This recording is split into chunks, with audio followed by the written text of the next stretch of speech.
Hey guys, welcome to another New World video. In today's video, I thought we could have a look at the builds that I use when I make my videos, doing stuff like soloing bosses, soloing Helio, max level corruption breaches, and all that stuff I do. I will also explain why I use what I use.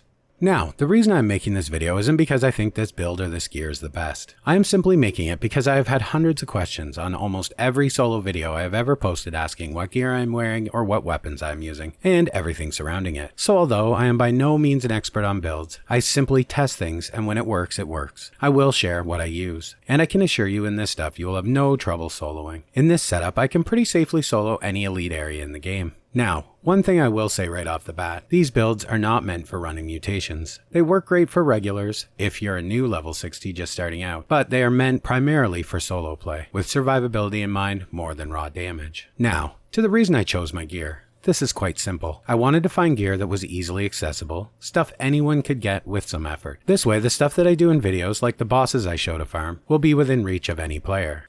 So first, let's have a look at the attributes.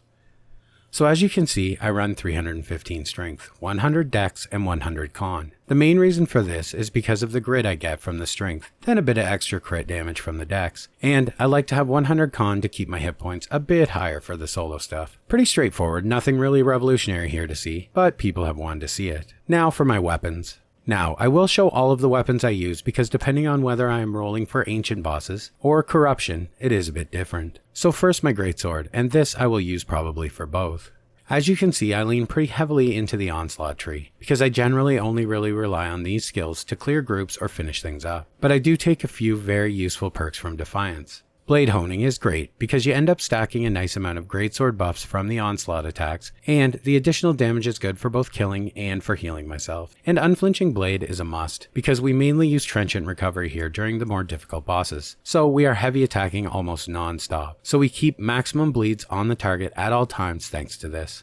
And of course, perfect vigilance. This is an amazing perk to have because I go right in and face tank the hits. It keeps Fortify up on me almost all the time. Because when I trench I go full health, then I take a hit and I get Fortify and then it repeats. Like a never-ending cycle keeping Fortify on me at all times. Next, my Warhammer. Everything I have selected here revolves around weakening, slowing, and basically CCing all of the enemies and bosses I'm up against, while at the same time increasing my damage per swing. This is because I use my Warhammer in much the same way as the Greatsword. The difference here though is that the Warhammer is more of a focused damage, really for just really strong solo ancients, with less AoE. It's mainly for fighting things like Helio bosses and stuff like that. Otherwise, I just stick to the Greatsword. And finally my Hatchet. This I change regularly. Either I go full berserker for emergencies when things go terribly wrong and I need to buy some time to heal, or I change it to a much more range build and take Rending Throw instead of a few of the berserker perks and use it as sort of like a spear to weaken enemies.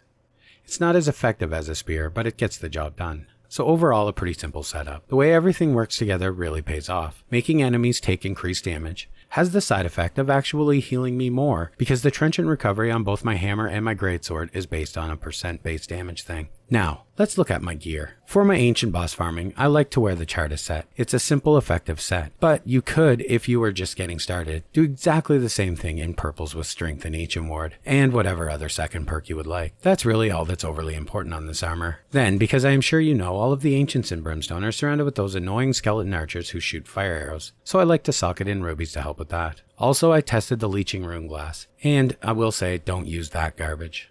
I'm not sure why, but it's broken.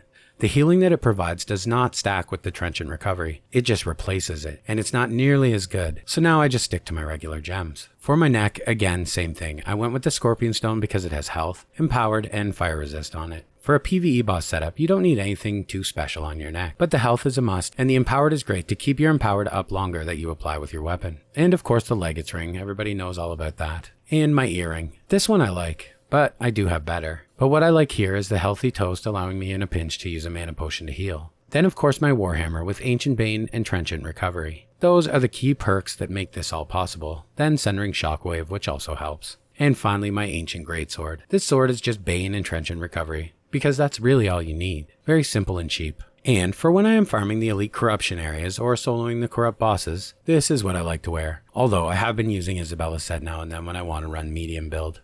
But this is the set I use in videos mainly because it's accessible and anyone can get it easy enough. So a full set of heavy winter guaranteed 600 gear, which is amazing for event gear with strength, ward on every piece.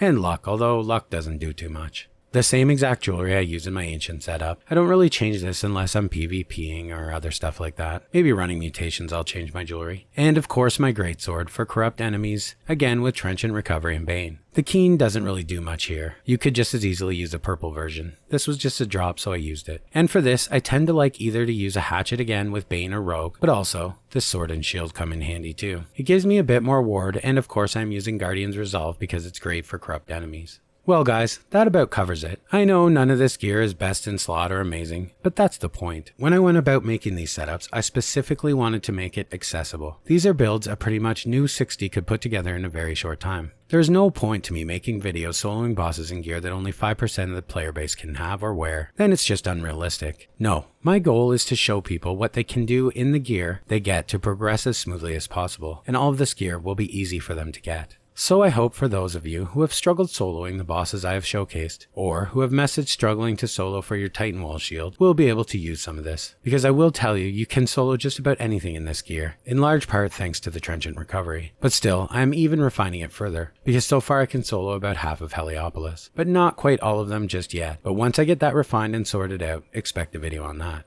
So what do you guys use to solo farm? Let me know in the comments. And as always guys, thanks for watching, and I will see you in the next one.